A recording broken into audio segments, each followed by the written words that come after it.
What's up, my video gamers? It's RM Video Gamer here. Welcome to Let's Predict Answers. Yes. Oh my gosh, finally. This is premiering. I couldn't even wait to get this out for you guys because I just really wanted to, recontinue Let's Predict since it was such a really good show. Alright, so let's predict answers. The first thing that we are going to be doing is the iPhone 7 and 7 Plus, because this is kind of obvious. I will do Let's Predict Answers. Like, I try to do it monthly, but every time a new product comes out, next month will probably be the Switch. But yeah, so anyway, let's get into the 7 and 7 Plus answers. See what I got right and wrong. So for the design, I predicted that the iPhone 7 would be 4.7 inches and the iPhone 7 Plus would be 5.5 inches. And the thickness would be iPhone 7, 7.1 millimeters. Actually, no, that's not what I predicted. But I did predict for the iPhone 7 and 7 Plus, both of them would be 7.1 millimeters. I predicted that the iPhone 7 and 7 Plus would have the front of the 5S and SE, and the back would have the same back as a 6 and 6S. So let's see what I got right and wrong listed here. Alright, so the size, iPhone 7 ended up being 4.7 inches and the iPhone 7 Plus ended up being 5.5 inches. For the thicknesses, the iPhone 7 ended up being 7.1 millimeters, while the iPhone 7 Plus did get a thickness increase of 7.3 millimeters. The front of the iPhone 7 and 7 Plus ended up having the fronts of the iPhone 6 and 6S where the front cameras on the left, and the back ended up getting an all-new design actually, where basically they just removed some of the lines and made the camera stick out a little more. So out of 4, I got 3, actually no, I got 1.5 out of 4 correct.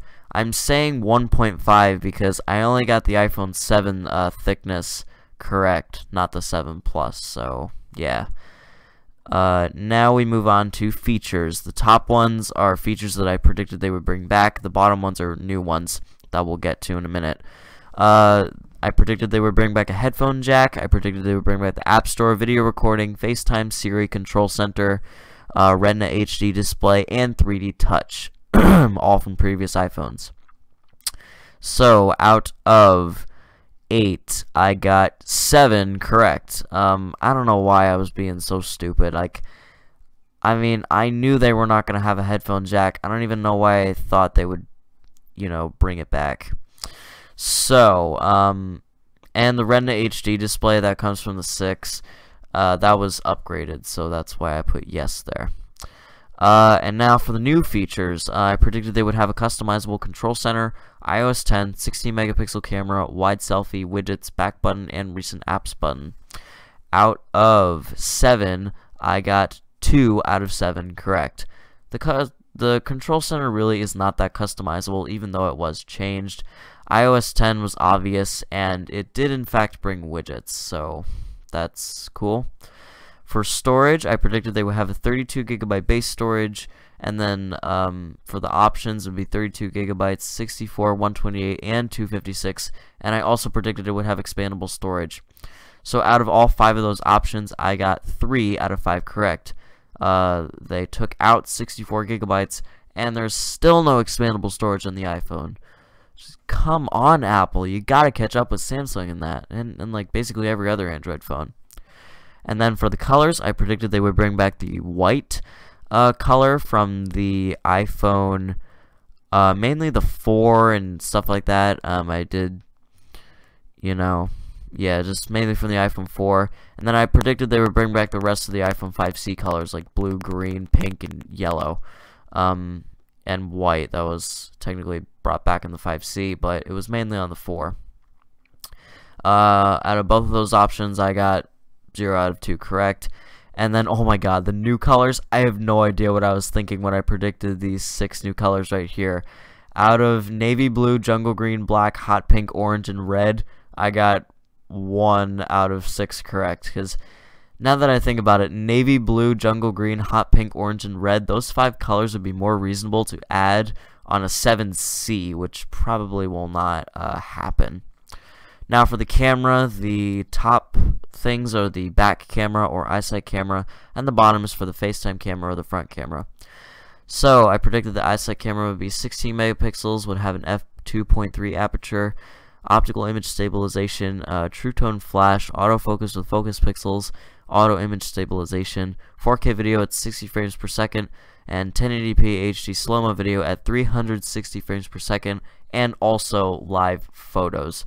So out of 9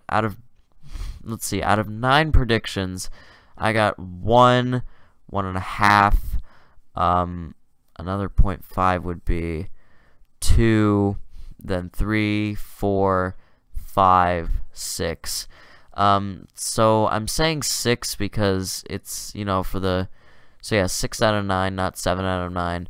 I'm saying 6 out of 9 because, technically 1080p slow-mo at 360 frames was half right, because it is at 1080p HD, but it's not at 360 frames per second. Oh, and also I actually should say 5.5, because I'm not really sure if it's 60 frames per second with the 4K thing on the back. So now for the front camera, I predicted it would be 5 megapixels, have an f2.4 aperture. It would have 720p video at 30 frames per second. It would actually have face recognition, screen flash, timer, live photos, burst mode, and exposure control from iOS 8. Out of 1, 2, 3, 4, 5, 6, 7, 8, 9, I got 1, 2, 3, 4, 5 out of 9 correct. I could not find the aperture for the front cameras. It actually ended up being 7 megapixels, so Samsung better get rolling with that on the S8. And I'm kind of ashamed it doesn't have face recognition. Like, I mean, it sees your face and then it, like, takes a picture or something. Kind of ashamed it doesn't, kind of upset it doesn't have that. Now for promotion, this is where things kind of got a little stupid. This is one of the reasons I had to cancel Let's Predict. I predicted they would have a pre-order option for all carriers and a SIM-free option. Show on Apple.com before release, coupon on the first day out, release for more carriers, and tell the carriers to promote. So out of all 5 of those predictions, I got 3.5 out of 5 correct. And I'm saying 3.5 because they did have a pre-order option, but not for all the carriers, just the, high-end and popular and expensive ones. But they did have a SIM-free option. Not from the start though, but they still had it. And then from the miscellaneous, this was like mostly miscellaneous features and apps. This is where, look at all these like stupid options. A10 processor, iOS 10, FaceTime, contacts, phone app, maps, mail, calculator, and any other features. 9 out of 9 correct because, that's kind of obvious. Sorry about that. So what did you guys think of this first episode of Let's Predict Answers? Leave a comment down below. And out of total predictions, I would have to count this up, but that's 9, 14, 14 plus 9 is 23, plus another 9 is 32, 39, 44, yeah, that'd take forever to count up, but in general, I think I did okay with the predictions. Like, I could have done a little bit better, but yeah, just some of those colors, these colors though. So what was I thinking? Just seriously, what was I thinking when I was predicting the colors? And I'm just gonna say there's rumored to be a jet white iPhone 8 or something. So too bad Let's Predict is not going to be going on for any longer. For me to predict that. So don't forget to keep this channel gaming by dropping a like and subbing as well. Check out the special that I uploaded. It should be out by now. Link will, you can just check it out. So yeah, I'll see you guys later for some more videos, including the final AAVD revisits.